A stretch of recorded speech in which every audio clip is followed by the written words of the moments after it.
jërë ngeen jëf mbokki internet yi Buzz Total TV yi ñu topp saa su ne woy leen abonné partage like vidéo yu baax a baax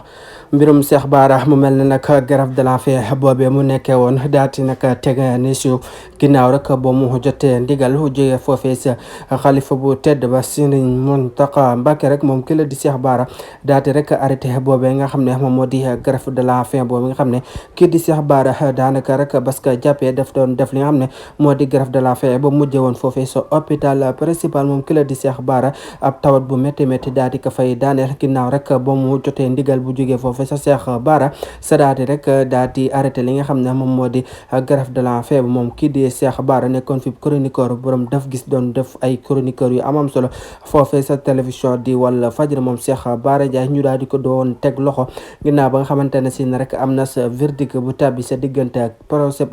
Ousmane Sonko Adji Sarr sa laska tege woon loxo booba tey mu nekk si prison bi moom ki la di Cheikh Bara